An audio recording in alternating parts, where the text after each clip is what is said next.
আসসালামু আলাইকুম সুপ্রিয় শিক্ষার্থীবৃন্দু, তোমাদের সবাইকে সুস্বাগতম।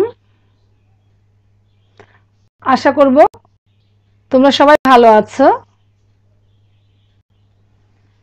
আমি তোমাদের সাথে আছি খালদা কামাল কণা, সহকারী অধ্যাপক, গার্হস্থ্য বিজ্ঞান, বর্ণমালা স্কুল অ্যান্ড কলেজ, ঢাকা। সুপ্রিয় শিক্ষার্থীরা, তোমাদেরকে আবারও একবার মাল্টিমিডিয়া ক্লাস থেকে আমন্ত্রণ জানাচ্ছি। তোমরা কেমন আছো? আশা করি ভালোই আছো। স্বাস্থ্যবিধি মেনে সবাই বাসায় অবস্থান করছো। আমরা এই প্রযুক্তির কল্যাণে এই মহামারী করোনার সময়ও কিন্তু তোমাদের সাথে এই লকডাউনেও কিন্তু ভার্চুয়াল ভাবে কি করতে পারছি, অনলাইনে আমাদের ক্লাসগুলোর সাথে যুক্ত হতে পারছি। তোমরাও ঘরে বসে যুক্ত হচ্ছ, আমরাও তোমাদের সাথে ভার্চুয়াল ভাবে ক্লাসগুলো করে যাচ্ছি। যদিও এই করোনা ভাইরাসের বয়স আমাদের দেশে 1 বছর পার হয়ে গিয়েছে, তাই না? এখানে আমরা গত বছর দেখেছিলাম যে কোনো বয়সের মানুষ করোনা ভাইরাসে আক্রান্ত হতে পারে। তবে গত বছরে তোমার বিশ্বে বাচ্চাদের আক্রান্তের হার ছিল 8 থেকে 9%। কিন্তু বর্তমানে সাম্প্রতিক দেশে যেসব ধরনের তোমার করোনা ভাইরাস দেখা দিয়েছে তার ভিতরে কিন্তু এই যে তোমার সাউথ আফ্রিকার এবং তোমার ভারতের ধরনটি কিন্তু আক্রান্ত করার ক্ষমতা একটু বেশি, তাই না? আর এই ধরনটি বয়স্কদের পাশাপাশি কি করছে, তরুণ ও শিশুদের আক্রান্ত করছে। কেন আমি তোমাদের এই কথাগুলো বারবার বলছি? মনে হতে পারে তোমাদের কাছে ম্যাডাম প্রতি ক্লাসে শুধু একটা কথা বলে, তোমরা সাবধানতা অবলম্বন করো, সাবধানে থাকো, সামাজিক দূরত্ব বজায় রাখো। আমি আসলে এটা বলবো, এটা আমার কাছে যেমন দায়িত্ব মনে হয়, তোমাদেরও পালন করাটা কিন্তু কর্তব্য। এই যে বর্তমানে যারা তোমার করোনার আক্রান্ত হচ্ছে তাদের কিন্তু ফুসফুসের তোমার সিটি স্ক্যান করে দেখা যায় কি ফুসফুস তীব্র কোভিডের পরিমাণ পাওয়া যাচ্ছে। কিন্তু এই সংক্রমণটা এত বেশি তীব্র যে তোমার ফুসফুসটা দেখা যায় 70 থেকে 80% অনেক সময় অকেজো হয়ে যায়, যেটা আগের ধরনের চেয়ে কিন্তু অনেক বেশি।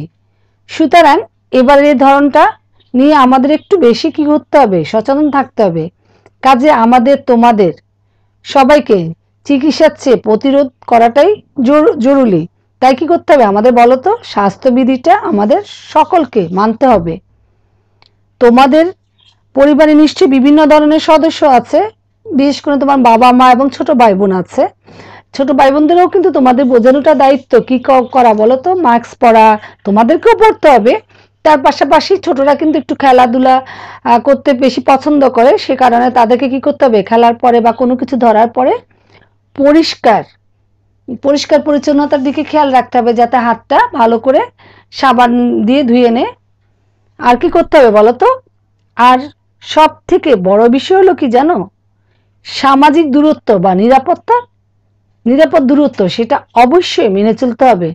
অযথা ঘরের বাইরে যাওয়া যাবে না। আমি আশা করব তোমরাও নিশ্চয়ই অযথা ঘরের বাইরে যাচ্ছ না, নিয়মিত কি করছো, আমাদের ক্লাসগুলো করে যাচ্ছে এবং সামাজিক দূরত্ব বজায় রাখছো। তাহলে চলো শিক্ষার্থী বন্ধুরা, আমরা আমাদের মূল পাঠে চলে যাই।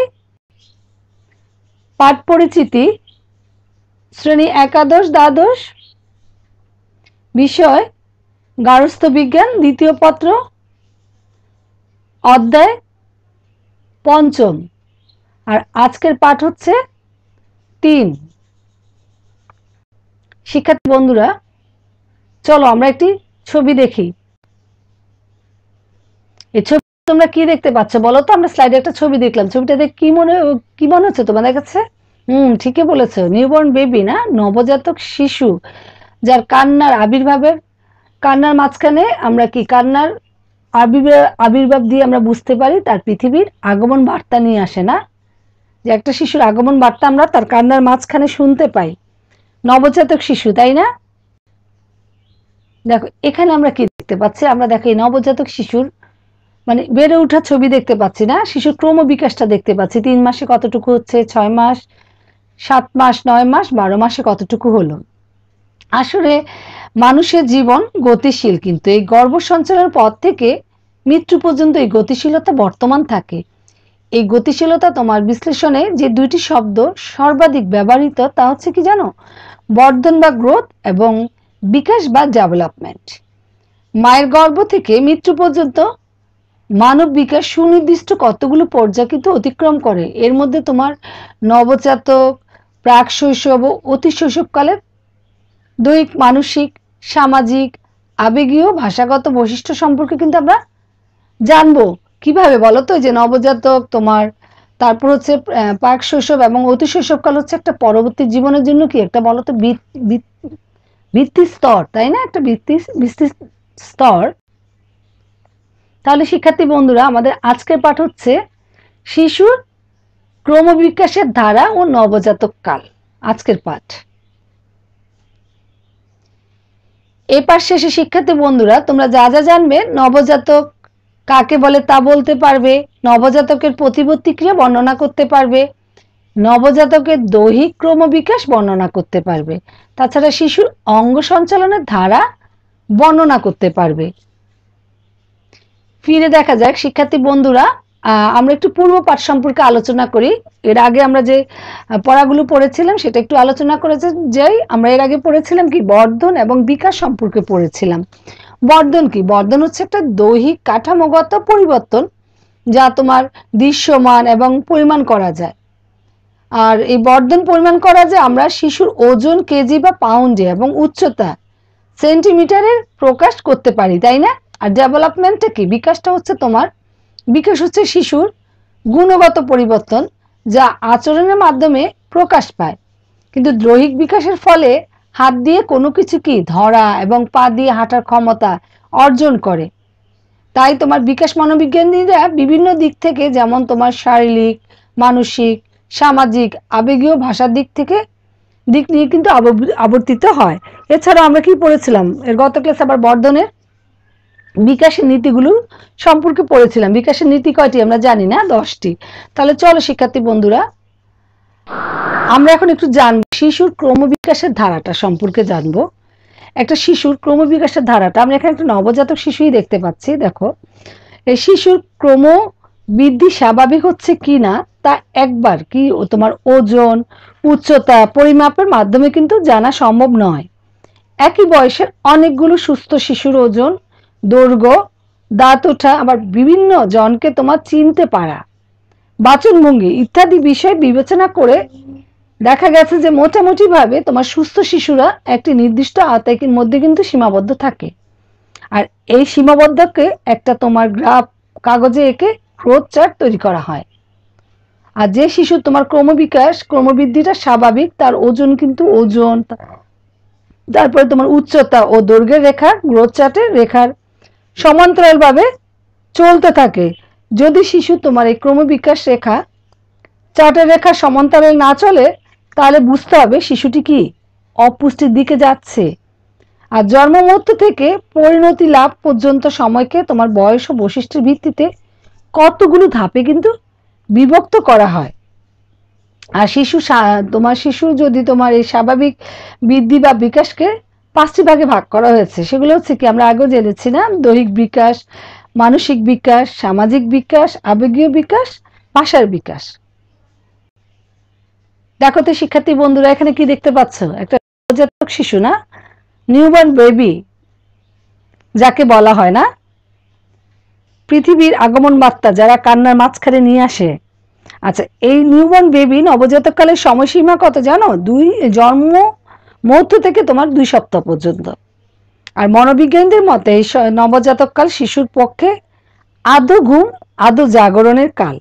এই নবজাতক কালের স্থায়িত্ব তোমার সাধারণত জন্মলগ্ন থেকে প্রথম 2 সপ্তাহ তারা বাইরের জগতের আলো, বাতাস, শব্দ, গন্ধ, স্পর্শ অর্থাৎ নতুন প্রাকৃতিক পরিবেশের সাথে শিশুকে খাপ খাইয়ে চলতে হয়। এই যে কান্নার মাঝখানে কি একটা নবজাতক তার আবির্ভাব জানালো, আমি পৃথিবীতে এসেছি, আমার আগাম বার্তা জানালো, তাই না নবজাতকরা? আচ্ছা, এরপর চলো আমরা একটু দেখি। এখানে একটা নবজাতক শিশু মনে হচ্ছে খুব নিশ্চিন্তে ঘুমোচ্ছে, তাই না? এখন আমরা যেটা জানবো সেটা হচ্ছে নবজাতকের দৈহিক ক্রমবিকাশ। দেখো, সব শিশুর দৈহিক বিকাশ কিন্তু কখনো একই গতিতে একই সময়সূচি অনুসারে কিন্তু হয় না। এক্ষেত্রে তোমার পার্থক্য কিন্তু লক্ষ্য করা যায়, আর এটাই কিন্তু স্বাভাবিক। জন্ম পরবর্তীতে অভিযোজনের সময় প্রত্যেক নবজাতক শিশুর আকার, আকৃতি, ওজন এবং শরীরভিত্তিক কার্যাবলীর পার্থক্য কিন্তু থাকে। এই দৈহিক বৃদ্ধি ও বিকাশের তারতম্য সত্ত্বেও কিন্তু নবজাতক শিশুর বিকাশ ধারার সাধারণ চিত্র কিন্তু দেখা যায়। যেমন চিত্রগুলো কি এমন হতে পারে, আমি সেগুলো তোমাদেরকে একটু পয়েন্ট আকারে বলে যাচ্ছি। দেখো, প্রথম পয়েন্টটা হচ্ছে আমার ওজন। আসলে নবজাতক শিশুর ওজন সাধারণত তোমার 2.5 থেকে 3.5 কেজি এবং উচ্চতা হয় সাধারণত তোমার 18 থেকে 19 ইঞ্চি হয়ে থাকে। আর এই গর্ভাবস্থার শেষ পর্যায়ে যেসব ভ্রূণ তোমার কম সক্রিয় থাকে, জন্মের সময় সেসব শিশুর ওজন দৈর্ঘ্যের অনুপাতে কম হয়। ছেলেদের ওজন ও উচ্চতা একটু মেয়েদের তুলনায় কি হয় জানো, একটু বেশি হয়। আমরা এখন জানবো নবজাতক। দেখো, এখানে আমরা একটা শিশু, নবজাতক শিশু দেখতে পাচ্ছি না, তুলতুলে মনে হচ্ছে নিশ্চিন্তে ঘুমোচ্ছে। সেকেন্ড পয়েন্ট হচ্ছে আমাদের শিশুর মাংসপেশির ও অস্থি। এই সদ্যজাত শিশুর তোমার মাংসপেশি কি কেমন থাকে বলো তো? নরম তুলতুলে থাকে। তোমরা কখনো নবজাতক শিশু ধরে দেখেছো? দেখবে ওদের গাগুলো যখন ধরবে একদম নরম তুলতুলে মনে হয়, তুলতুলেই থাকে কিন্তু। আর পেশি সঞ্চালন ক্ষমতা নিয়ন্ত্রণে থাকে না। আর এই সদ্যজাত শিশুর হাত ও বাহুর পেশি তুলনামূলকভাবে তোমার গলা ও পায়ের পেশির চেয়ে কিন্তু মজবুত হয়। এই বয়সী শিশুদের অস্থি মূলত কোমল তান্ত্রিক দ্বারা গঠিত হয়, ফলে দেখা যায় তোমার অস্থি নরম ও নমনীয় থাকে এবং সহজে কি বেঁকে বা ভেঙে যেতে পারে। অনেক সময় দেখা যায় না, আমরা নবজাতক শিশুকে যখন কোলে নিই, এত নরম মনে হয় আল্লাহ কোথাও ব্যথা পেলো, কোথাও ভেঙে গেল কিনা, এরকম মনে হয় না? হ্যাঁ, এই সদ্যজাত শিশুর চামড়া কিন্তু একটা রক্তাক্ত ভাব, লালচে ভাব থাকে। কিন্তু দেখবা এই নবজাতক শিশুগুলোকে সবগুলোকে কিন্তু দেখতে মনে হয় কি একই রকম চেহারা, একটু লালচে লালচে ভাবই থাকে। প্রায় দেখা যায় যে শিশুদের মাথার উপরে এবং পিঠে নরম তোমার আঁশের মতো কি করে জানো চুল গজায়। অবশ্যই এসব চুল খুব তাড়াতাড়ি আবার কি হয় অদৃশ্য হয়ে যায়।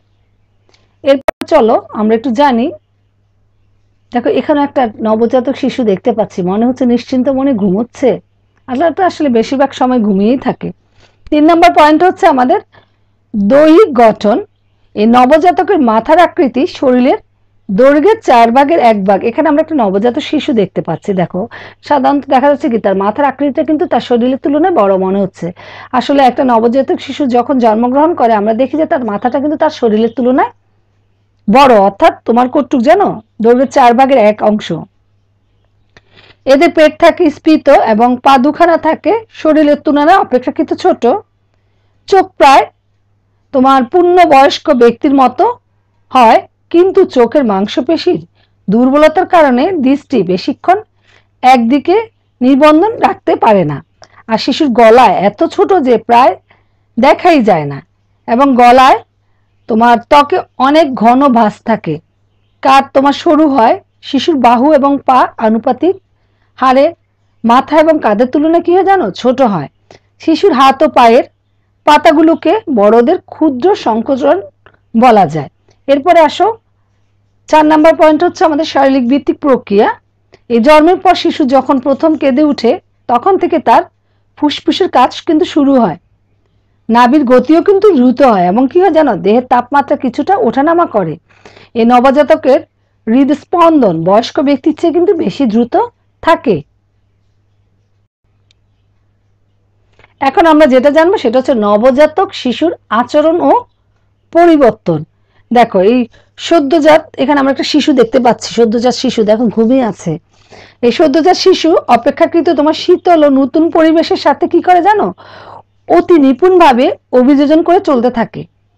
তাকে নিম্নলিখিত কাজগুলো একটু সম্পাদন করতে হয়। যেমন এক হচ্ছে কি, যে প্রথম পয়েন্ট হচ্ছে শিশুর শ্বাস প্রশ্বাসের ক্রিয়া। এই ভূমিষ্ঠ হওয়ার পর শিশুকে শ্বাস প্রশ্বাস ক্রিয়া চালাতে হয়, অর্থাৎ তাকে কি করতে হয়, শ্বাস নিতে হয় ও ছাড়তে হয়। আর ভূমিষ্ঠ হওয়ার পর তার শ্বাসনালীতে স্টেসম্যান ও কফ জমে থাকলে কি হয়, সে স্বাভাবিকভাবে কিন্তু শ্বাস প্রশ্বাস কিন্তু কাজ সম্পূর্ণ করতে পারে না। এই সময় কি করতে হয় জানো, পা দুটো উপরের দিকে তুলে পিঠে হালকাভাবে আঘাত করলে শিশুর দেখা যায় যে তোমার ইয়েটা বের হয়ে যায় এবং সে স্বাভাবিকভাবে শ্বাসক্রিয়াটা চালাতে পারে। চুষে খাওয়া।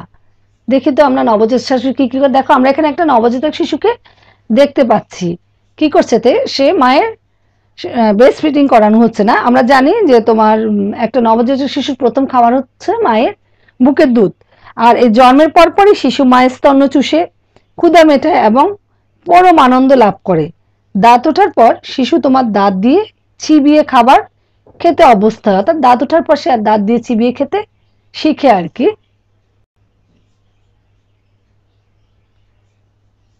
আমরা এখন একটু জানবো হাই তোলা এবং অঙ্গ প্রত্যঙ্গের পরিচালনা। দেখো আমরা এখানে একটা শিশুকে দেখতে পাচ্ছি, কি করছে, হাই উঠে আছে, হাই তুলে রাখছে না, মনে হচ্ছে না?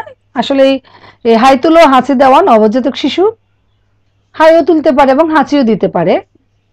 আর অঙ্গ প্রত্যঙ্গের পরিচালনাটা কি হয়, সেটা হচ্ছে সদ্যজাত শিশুটা তোমার চিত হয়ে শোয়া অবস্থায় মাথায় এদিক সেদিক কি করে, নড়াচড়া করতে পারে, হাতকে নিজের মুখের কাছে আনতে পারে। আবার শিশু এ ধরনের নড়াচড়া তার ইন্দ্রিয় মাংসপেশি বর্ধনের কাজে সহায়তা করে।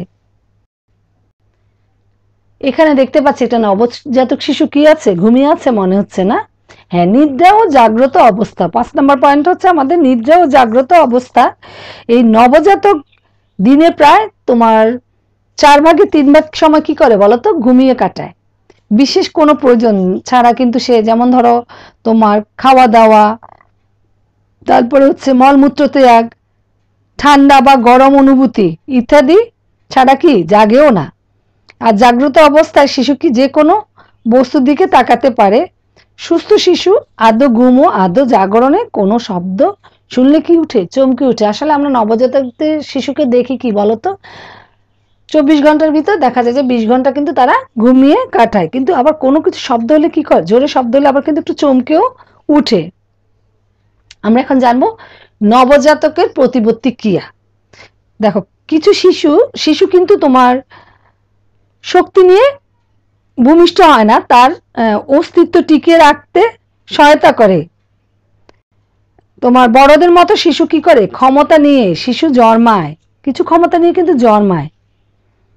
এছাড়া জন্মগত প্রতিবর্তী ক্রিয়ায় কিছু ক্ষমতা তার থাকে, যা তাকে কি করে জানো, জন্ম মুহূর্ত ও জন্ম পরবর্তী পরিবেশের সাথে খাপ খাওয়াতে কিন্তু সাহায্য করে। আর শিশু বেশিরভাগ এই আচরণ সহজাত প্রতিক্রিয়া জনিত। এই আচরণগুলোকে বলা হচ্ছে তোমার প্রতিবর্তী ক্রিয়া বলে।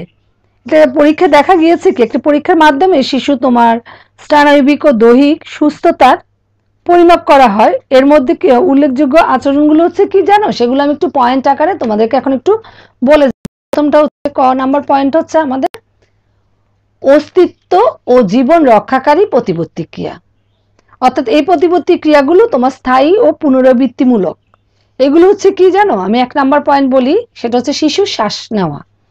যেমন ধরো শ্বাস নেওয়ার মাধ্যমে অক্সিজেন গ্রহণ এবং প্রশ্বাস ছাড়ার মাধ্যমে তোমার কি করছে, কার্বন ডাই অক্সাইড বের করে দেয়া জন্মের পরেই কিন্তু আরম্ভ হয়ে যায়।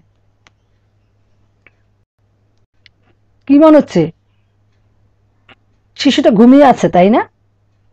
হ্যাঁ, চোখের পাতা খোলা ও বন্ধ করা, তোমার আলো ও ধূলিকণা থেকে চোখকে রক্ষা করার জন্য জন্ম থেকে স্থায়ী এ ক্ষমতা নিয়ে কিন্তু নবজাতক শিশু কি হয় জানো, ভূমিষ্ঠ হয়।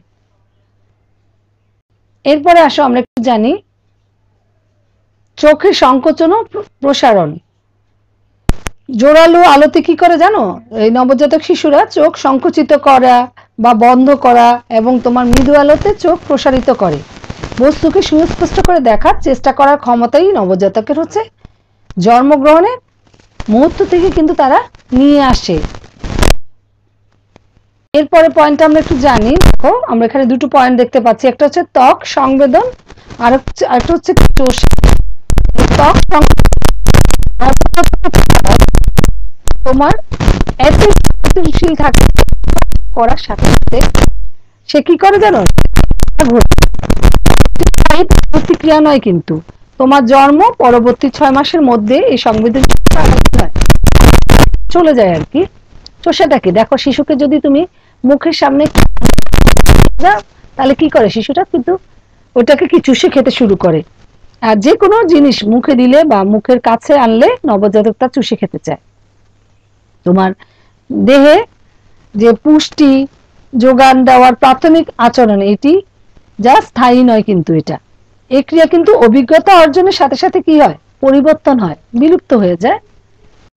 এরপরে আসো আমরা একটু জানি, আবার এছাড়াও আরেকটা পয়েন্ট আছে তোমার গিলে ফেলা, যেমন কোনো খাদ্য জাতীয় দ্রব্য চোষার পরেই তা গিলে ফেলার চেষ্টা করলে একটি প্রতিবর্তী ক্রিয়া, যার মাধ্যমে দেহে তোমার পুষ্টি জোগাড় দেবার প্রতিক্রিয়া পূর্ণ হয়। এরপরে আসো খ নাম্বার পয়েন্টটা হচ্ছে আমাদের আদি প্রতিবর্তী ক্রিয়াটা। এই আদি প্রতিবর্তী প্রতিবর্তী ক্রিয়া তোমার পরে কিন্তু দেখা যায় দৈহিক নিয়ন্ত্রণ ক্ষমতা অর্জিত হওয়ার পর আস্তে আস্তে কিন্তু সেটা বিলুপ্ত হয়ে যায়। সেগুলো কি আমি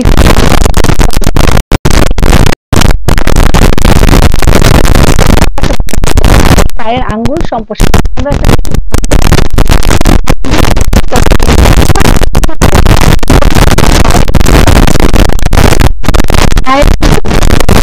করাটি কিন্তু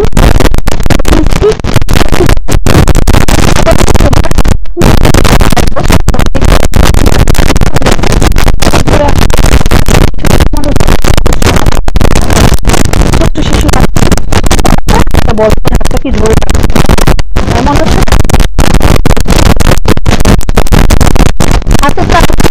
কোনো বস্তু কি করে দেখে যায় এবং প্রস্তুত এই সঠিক ক্রিয়াটি হয়। তারপর দেখা যায় স্নায়ু বিকাশের সাথে সাথে শিশুর এই ক্রিয়াটি কিন্তু ইচ্ছাধীন হয়, ইচ্ছা হলে ধরলো এরকম হয়ে যায়। এখন আমরা একটু জানবো শিশুর কি হাত পা ছোড়া এবং হাসি। দেখো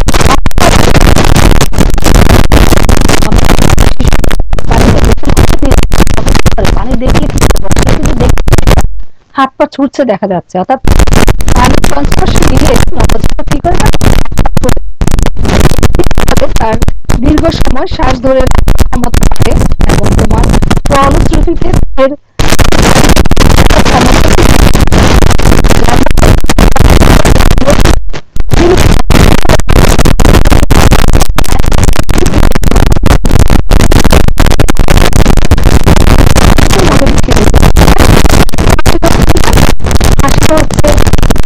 পরবর্তী সময়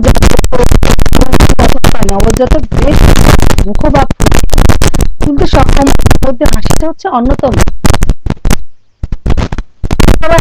জানি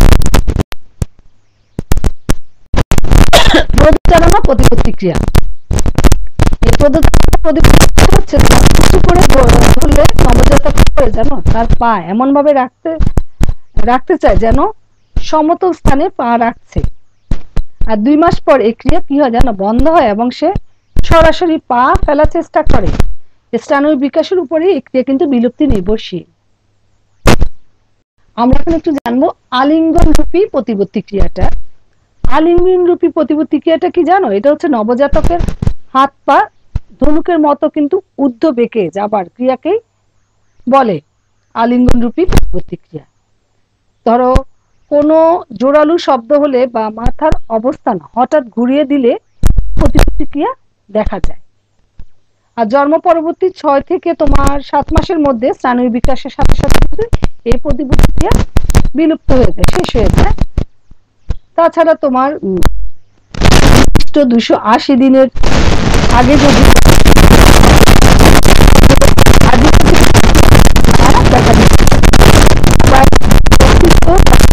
তোমার আবার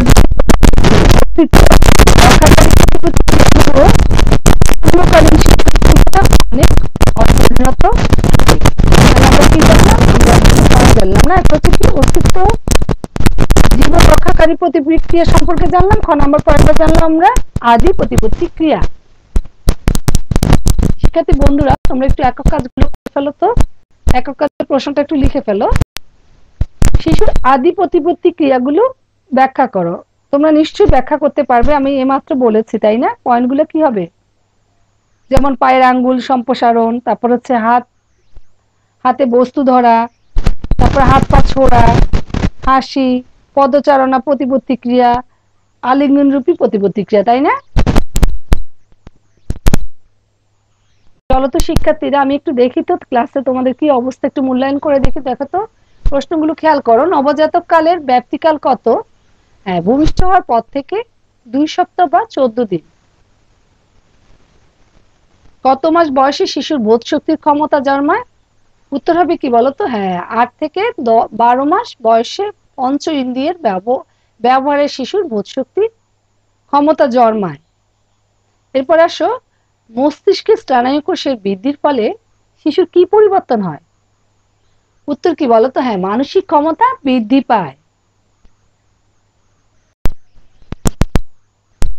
আমরা এখন একটু বাড়ির কাজ করে ফেলবো। আমরা সবাই এখন বাড়িতে অবস্থান করছি, তোমরা একটু ঝটপট প্রশ্নটা লিখে ফেলো তো শিক্ষার্থী বন্ধুরা। প্রশ্নটা হচ্ছে, নবজাতকের দৈহিক ক্রমবিকাশ সম্পর্কে লেখো। আমি আশা করব শিক্ষার্থী বন্ধুরা তোমরা প্রশ্নটির উত্তর লিখতে পারবে যদি আমার ক্লাসটি মনোযোগ সহকারে তোমরা দেখে থাকো। শিক্ষার্থী বন্ধুরা, তোমরা সবাই সাবধানে থাকবে, আর কি করবে? নিরাপদে থাকবে।